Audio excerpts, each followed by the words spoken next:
I'm talking with Damien Ehrig about the collection at the John Martin Rare Book Room at the Hardin Library of the Health Sciences. Okay, Damien, Yeah. tell me what your collection is. What we're looking at today. Sure. Yeah. So our collection covers any topic really you can think of having to do with health sciences, medicine. Is a printed collection. So our earliest books are from 1470. Latest books in the collection are pretty much from early 20th century.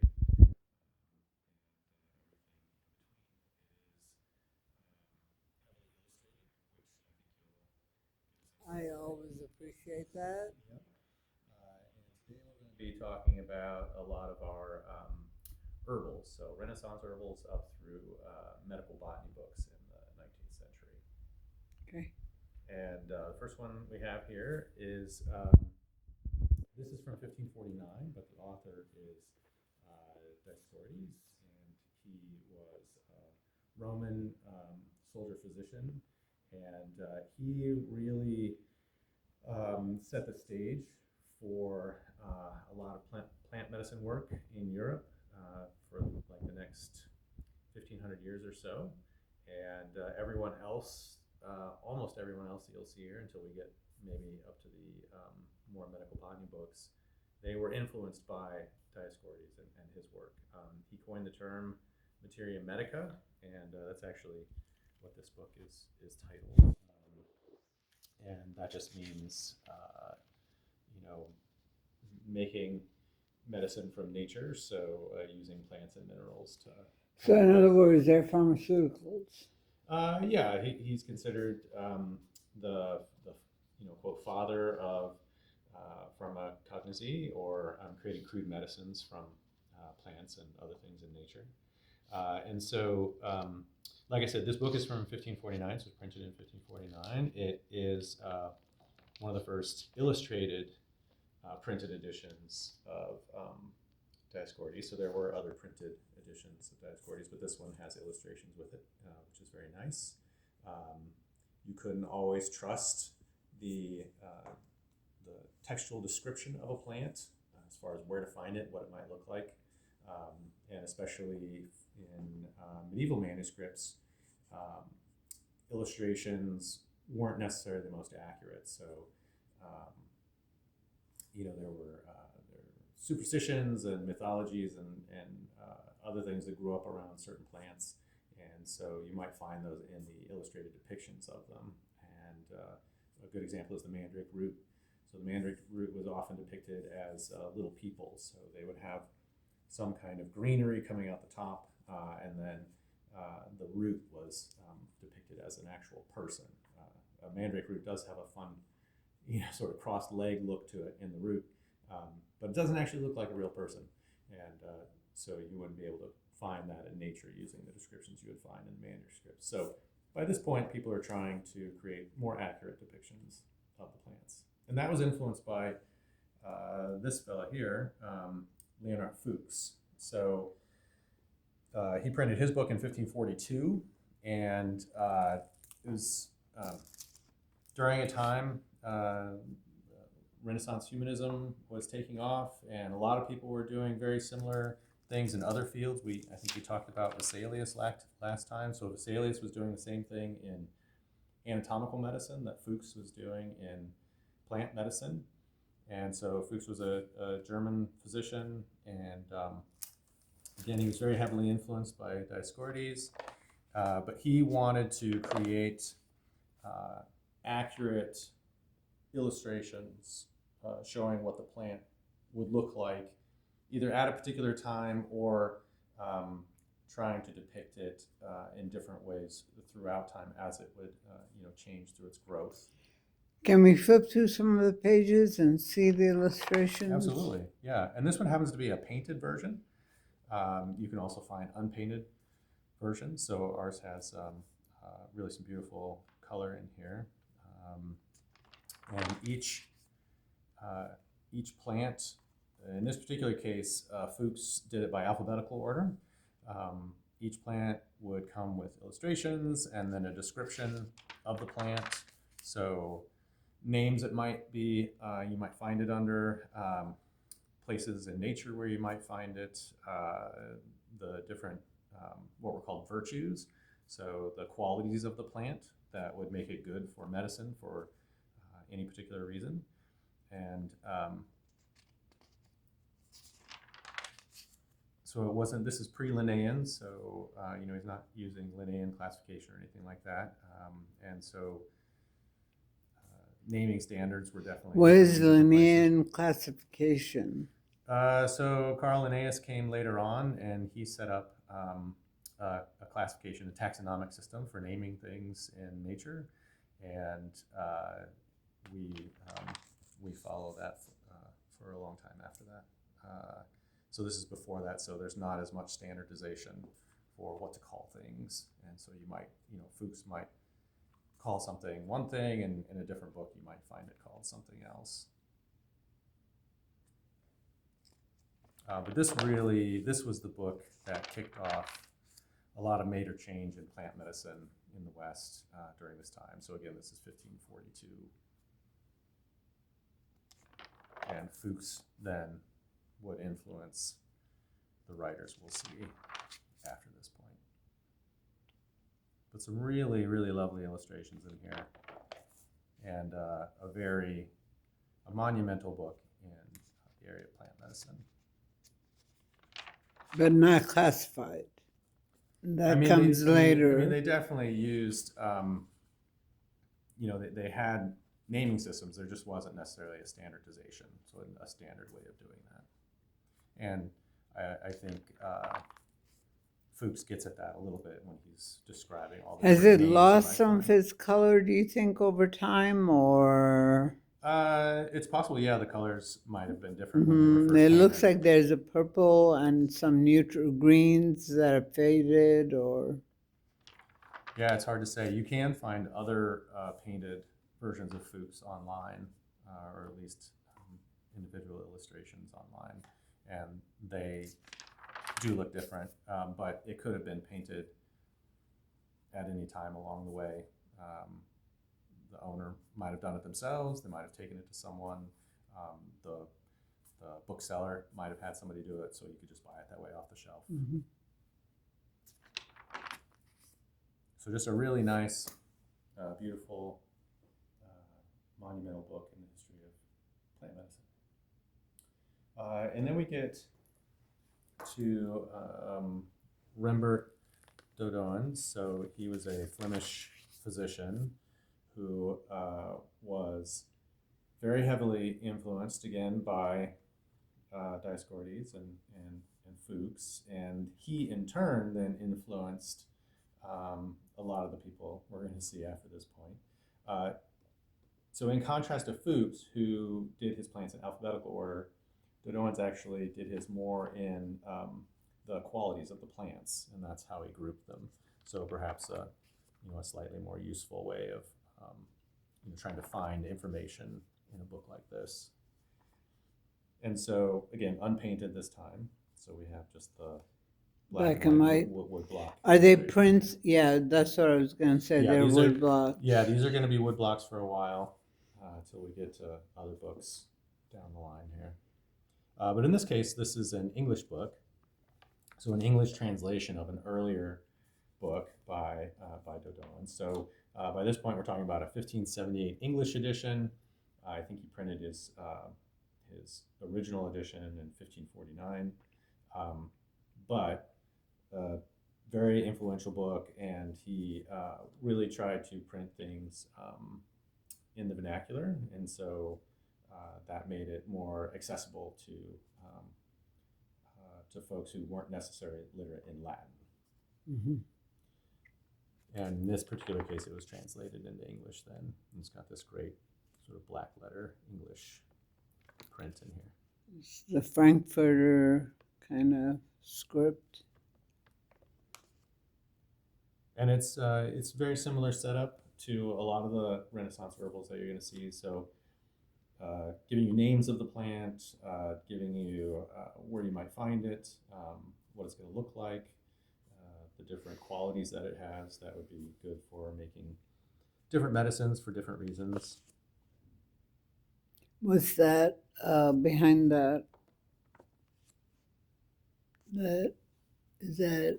Oh, so these are really nice. So plant books and medicinal plant books as well often have plant material. Dried plants. Yeah, so it's actually, you'll find them in the book. And for conservation reasons, you don't really want to keep plant material in there. Generally, plant material isn't the best for preserving the paper.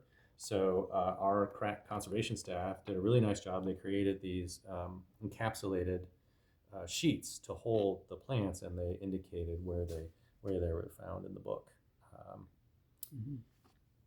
And it's Could we not, go it's not through the only them? book. It's not Could the we only go book through found. the dried plants? You want to see? Well, there's Yeah, quite a few. sure. Sure. Okay. Like, how old are they? Well, it's hard to say. I mean, the book was printed in 1578, so Next one. This one is having trouble being sometime seen. after that. There, that's almost a grass. Like, Yeah. I don't know. Could you put it down on the Sure. page or? How's that? Ah, that's better. Yeah. So these are dried plants. So these would have been pressed in the pages of the book. Yep. But not encapsulated in anything. No, they would have just been right in the pages. Mm-hmm. Yeah, They're amazing. Yeah, and depending on the plan, if we go to that particular page, so Page 34, 35. It's possible the plant left a mark in there too.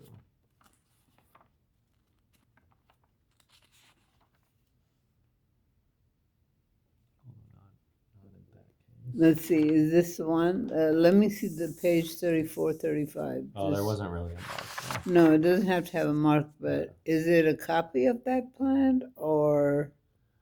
Oh, that's a great question. I am not a plant expert, unfortunately.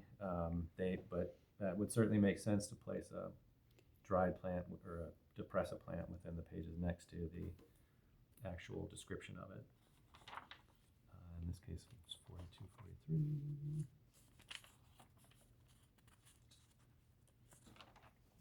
So yeah, you can see down in the gutter here is where the plant would have been, and it's left some mark down there. Mm-hmm.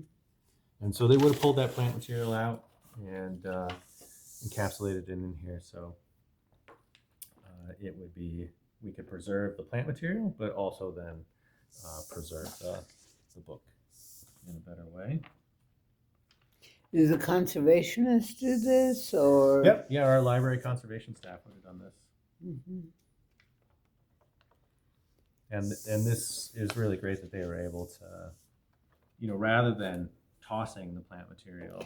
Could we go to discarding it. page 90, 91? Sure, yeah.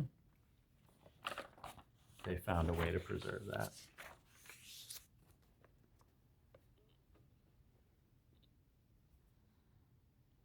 I don't really see any similarities. Yeah, it doesn't really look like it, No, does it? I think they just put the plants where, or the people moved them, or Yeah, it's possible. Certainly Certainly possible. But yeah, there were quite a few plants in here. It's great. I love looking at pressed plants. As a matter of fact, I invest at the end of the year. I'm hoping this woman that gardens presses them, and I buy them from her. That's a fun one. That's a vine of some kind. Let's see. Yeah, I would imagine that they're not really on the pages that they were meant to be, or Yeah. Well, they definitely treated the book like an herbarium. I mean, they put quite a few items in there. I don't know how many of these you want to see. But oh, they're wonderful. I would go on forever, but forever. Almost looks like a cacti of some kind. well, it's pretty skinny. I was gonna say almost like a dandelion. Could be.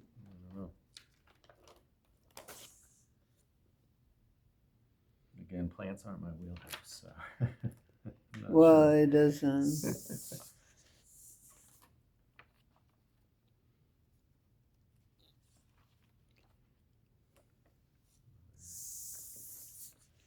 Did you see the comment that I got from some guy who grew up in Missouri or someplace? No. Huh.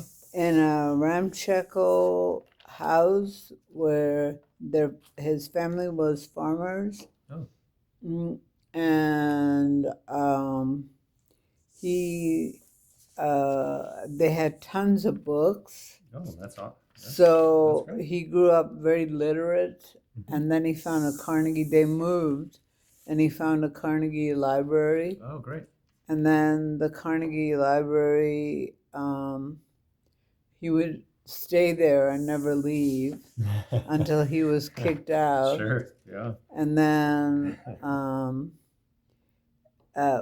so he loved our last thing we did, Oh, great. because he just loved books, and Yeah. so he had a lot of them when he was growing up. So Yeah, I spent many an hour in the public library. oh, me too. I still do it. Yeah. The trouble is parking, and the trouble with that's why I always take the bus, even though they let you park for 20 minutes, but once I Sure, get yeah. going, Yeah. okay, I think let's flip through some of these pages that have. Let's do the flower one. You want to see that one? Yeah. All right. So this one is 496, 497. That's great.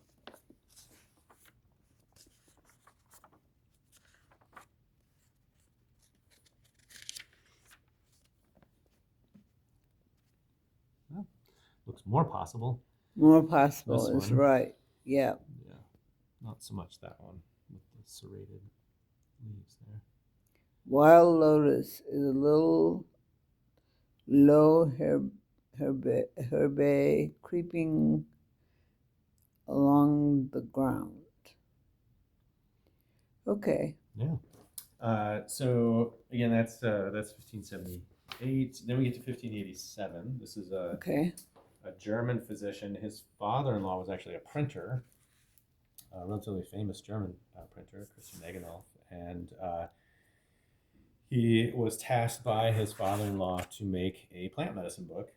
And so this is what he came up with. There's not really anything original in here, but it is another example of a painted herbal. And it's got a lot of these great sort of pastoral scenes in there. It does talk quite a bit about distillation techniques and apparatus. So things to actually make alcohols, medicines, things like that. So there's a lot of this. It's interesting. My grandmother was a pharmacist, and the LNP, I think, licensed medical practitioner in those days. And she, I mean, that's where I got this thing about plants, and she would have loved this because they actually made medicine out of plants. Of course, yeah. And then as a pharmacist, that's one of the things she did. Yeah. So when you were talking about distilling from plants, I thought, oh, look at that. And then the capture of the plant. But in German, so I can't read it. Yeah. Yep. Yeah, and it's again black letters, so it can be even tricky to read on top of that. Oh, look at that. Adam and Eve.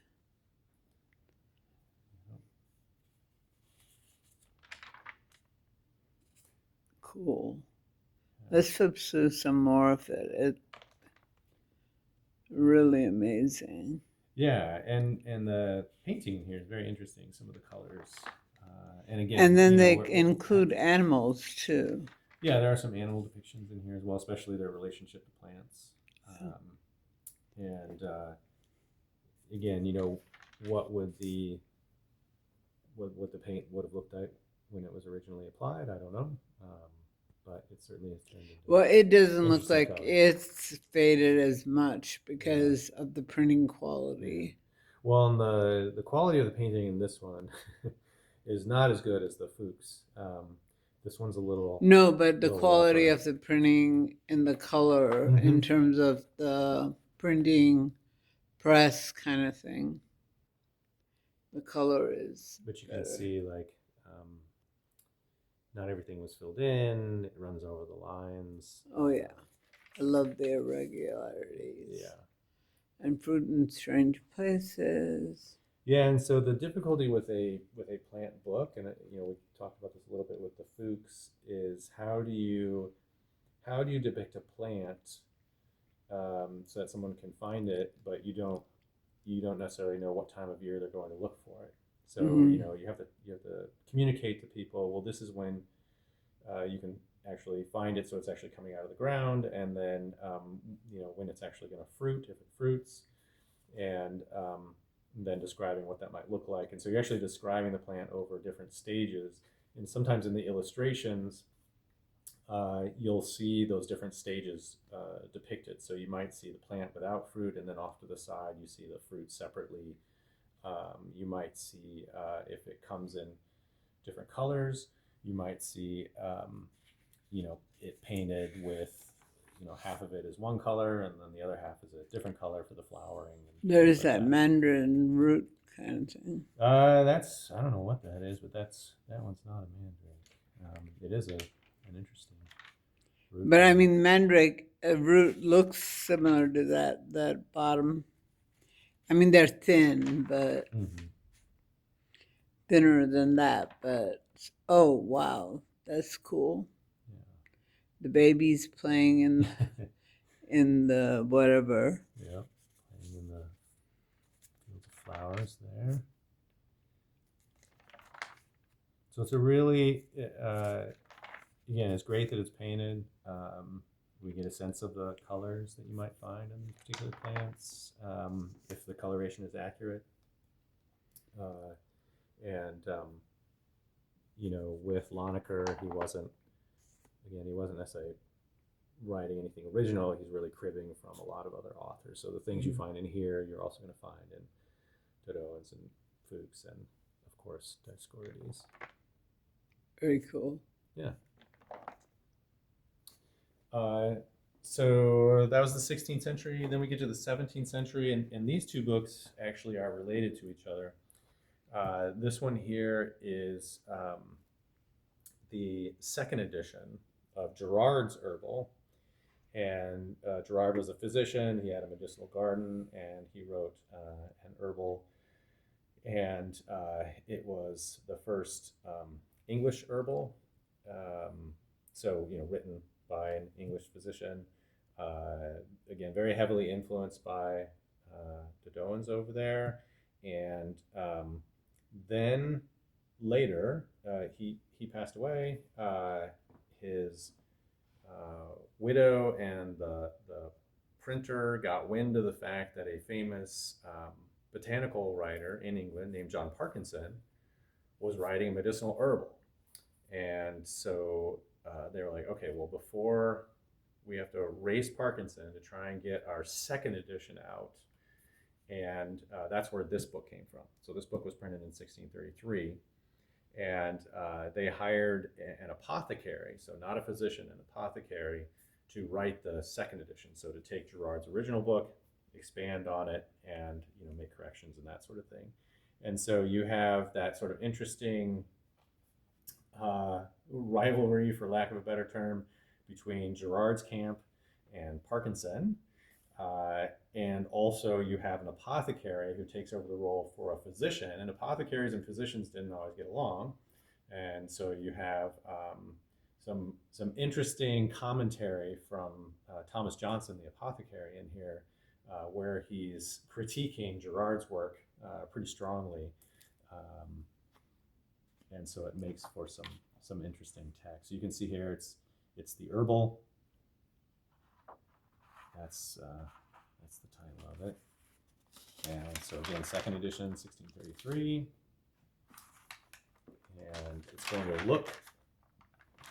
I'm trying to get away from the light that I shining on up. It's going to look very similar, to things that came before,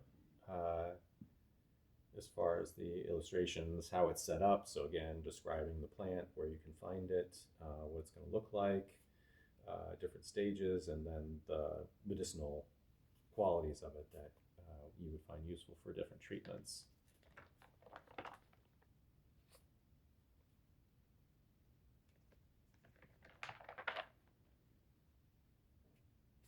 Some nice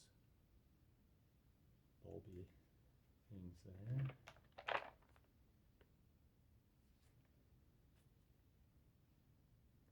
And we're still talking about wood blocks at this point. You can tell they're incorporated into the text, into the page. They're not separate because it came from a different press.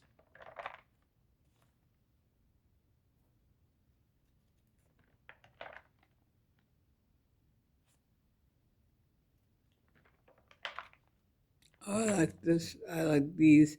They're quite dense images. Mm-hmm. Yeah, there's a lot of detail there. Mm-hmm. And did they press, could we hold there just a minute? Mm-hmm. Sure. Did they press anything in here or just that one book? No, this one didn't have any plant material in it. Okay. There was, I know of one other book that had plant material in it for sure, but it wasn't even a medicinal plant book. And this is part one. So this is the second edition from 1633. Okay. Again, they were in sort of this race to get their book out before John Parkinson got his out. This happens to be Parkinson's book then, from 1640, The Theater of Plants. I like the title. Theatrum Botanicum, or The Theater of Plants. Again, it's going to look very similar.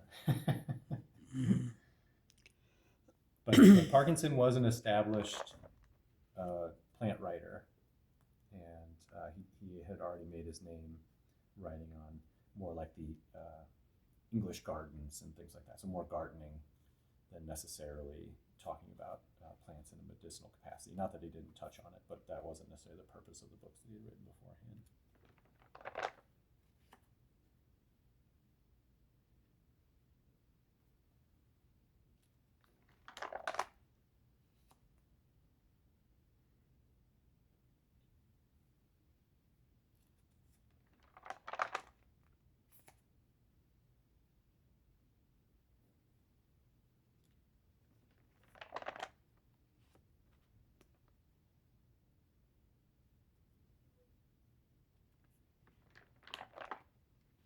They do look very similar.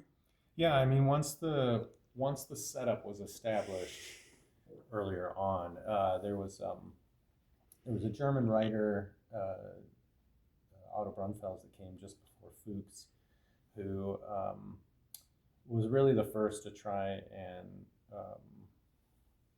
present a more accurate depiction of plants in writing, and it just kind of kept from there. You kind of had this setup, and you see it over and over again. No, let me get. You have different varieties of that particular plant, and then you have a description of the plant and how you might use it medicinally. Okay. Not that it was. You still had inaccuracies, right? Like you might put in two plants that aren't actually related to each other, or they might be named wrong, or something like that. Plus, things change over time, so how we classify things and how we name them has definitely changed over time. So a plant that might have been grouped together with something in the 15th or 16th century, we wouldn't necessarily put them together now. And then you move through the 18th century, and eventually you get to more of what we refer to as medical botany. So more of a systematic study of plants, and in a medical capacity.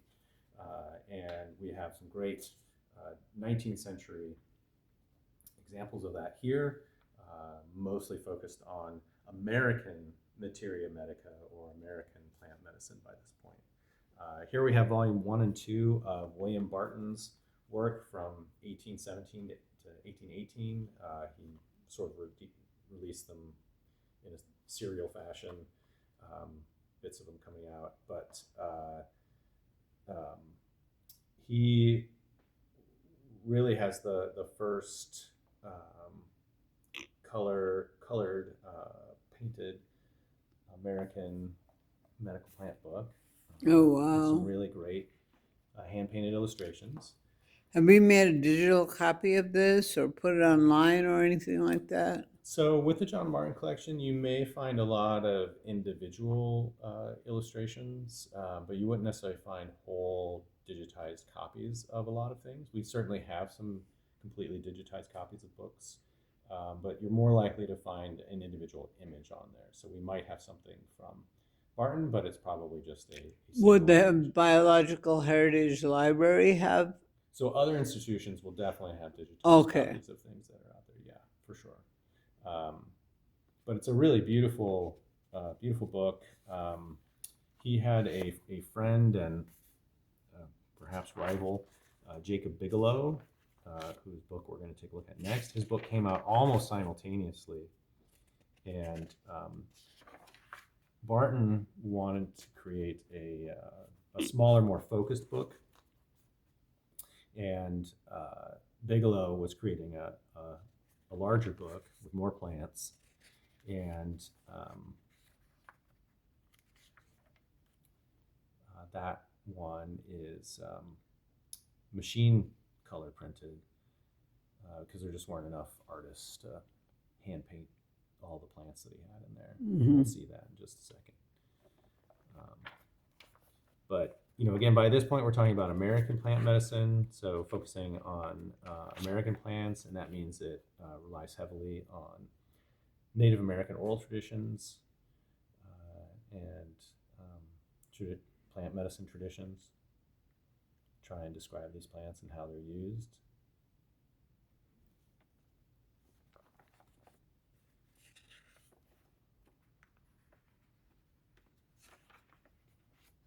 With just some really, really beautiful illustrations in here. A sense of volume 2 doesn't open quite as far, but still some striking illustrations. That's his volume 2, though. This is Barton. Yep. This is Barton's volume 2. And he intended to have 3 volumes, but he never released a 3rd volume.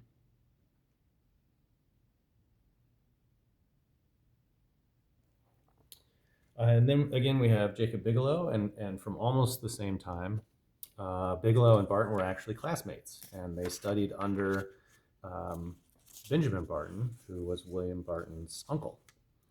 And he's the one who got them both excited about plant medicine.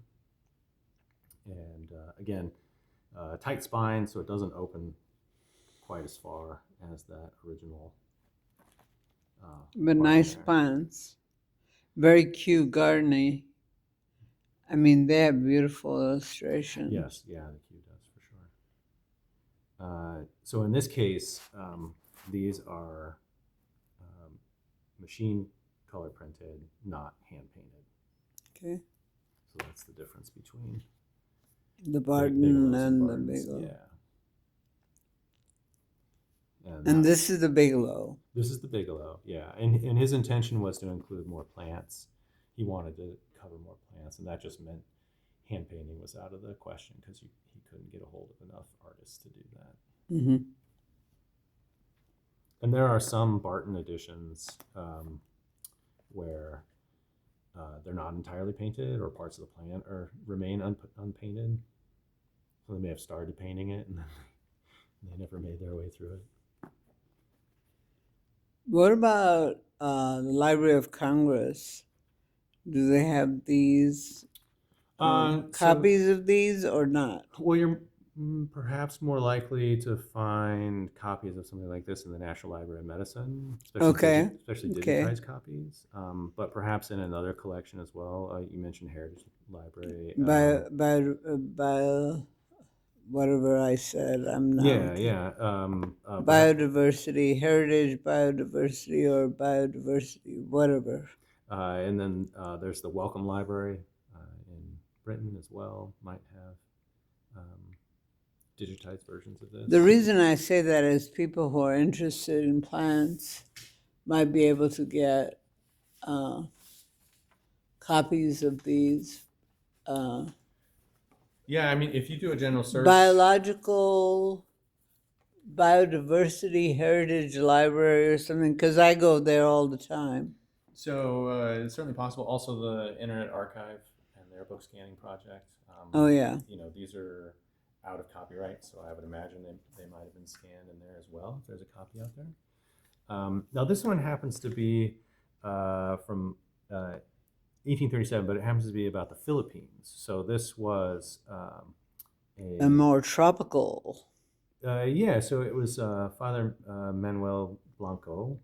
So he was assigned to the Philippines by the church, and he was also very much into plants and plant medicine in particular. And so he wanted to create a survey of Philippine plants and their medicinal uses. There are no illustrations in this edition. So this is his first edition. And so there are no illustrations in here, but there are later editions that have some really, really beautiful. The Philippine one? Mm-hmm. Yep. What's his name? Manuel Blanco. Manuel Blanco. Mm-hmm. And I did a newsletter article on this one because it's quite a thick book, as you can see, and it came with quite a few watermarks on the paper, so you can actually see all different kinds of watermarks. It'll be hard to show that for the camera, but these were marks by the paper makers Oh, to let okay. you know, like, oh, this paper comes from this particular paper making outfit. And it came with quite a few, and so it was fun to do a deep dive into the different watermarks that I could find in here on the different Papers. Yeah. Are you interested in papers, or is that your? Well, I mean, it comes with the territory, so Okay. interested in hand paper making and things like that. Oh, you are? Sure, yeah. I coursework in that, and it goes hand in hand with books like this. These are all, for the most part, handmade books, hand-pressed books. Did you go through someplace like the Center of the Book? Or? Yeah, I took some coursework Center for the Book for my master's. Yeah. And then this last one, I don't know a ton about. It is from, let me see there, 1837 by this point. So, this one's 1837. This is 1852, and this is by Edward Hamilton. It's the Flora Homeopathica, or plants used as homeopathic remedies. So, similar idea, but maybe from a slightly different bent, and perhaps more of a home market than a. And that page says Flora Homeopathica. Yep. But again, it's got really beautiful illustrations. And would you say these are wood blocks or machine type? So by this point, printing press. Yeah. So by this point, we're not talking about wood blocks.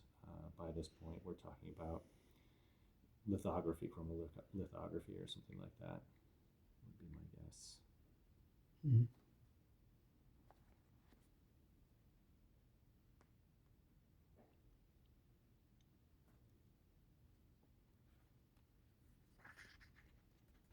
And again, you can see the artist and the author are trying to present the plant at different stages, so you get a sense of whenever you happen to stumble upon this plant or find this plant, this is what it's going to look like. So you can see the different stages of fruiting and what that might look like.